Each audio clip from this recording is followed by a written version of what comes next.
reasons we went to 3 zones for Prototype 2 was feedback from the players. They really wanted a better visual world. They wanted a world that they could really be immersed in. And by going to 3 distinct zones, what it meant was that we could give a greater level of memory and resources and just focus and attention that our artists could deliver to each zone to make them absolutely stunning and beautiful and a rich environment to play with.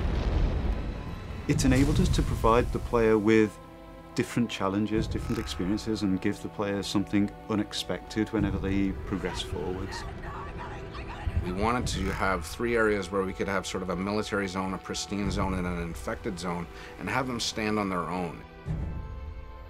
We really set out to have each zone have a very distinct emotion as you play through them, a different look and feel. When you go to the green zone, we wanted to make sure that you felt that the military was very much there, keeping the city streets safe and making the infection stay at bay. So you get a greater military population, you get less destroyed buildings, less papered over buildings. They tried to make it look pretty and nice. Our responsibility is sell the story, sell the mood and the feel of the location. So you will see lots of guys sitting on the sidewalks, leaning against the buildings, kind of hiding. We also focused on having a dynamic exposure so that you could have dark areas and bright areas, and having the camera really adjust for that. So it didn't feel like this monotone area of just constant intensities. A lot of the threat that you find in the green zone is slightly more insidious. It's kind of hidden away.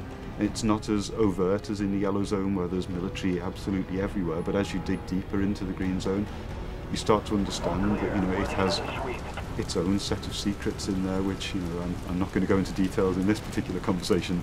The yellow and the green zone represent sort of the progression to the red zone. The green zone starts out as a living normal civilization where people are still going about their daily work.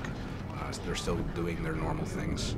The yellow zone is more of a camp where things have gone wrong. They've moved people in, they've moved people out. It's a military quarantine zone. No one moves anywhere without moving through checkpoints. Your yellow zone, we really wanted that feeling of oppression. We really wanted that feeling of too many people crowded into a small space. We wanted to make you feel that Gentek is performing experiments on the human population.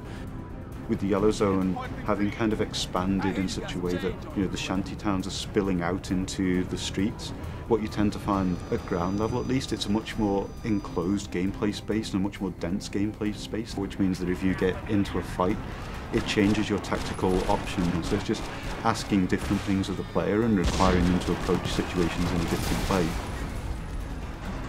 The checkpoints are far more important.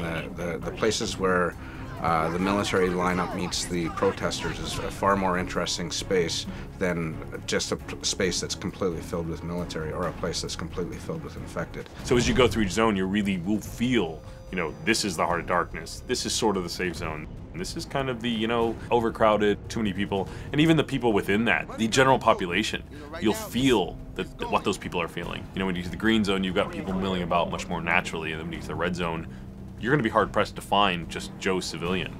You're going to find a lot of infected. You're going to find a lot of people worried for their life. So the zones are actually unlocked in a linear sequence as you go through the game. So you'll start out in the yellow zone, and then through the course of events you get dragged on into the next zone and then the zone after.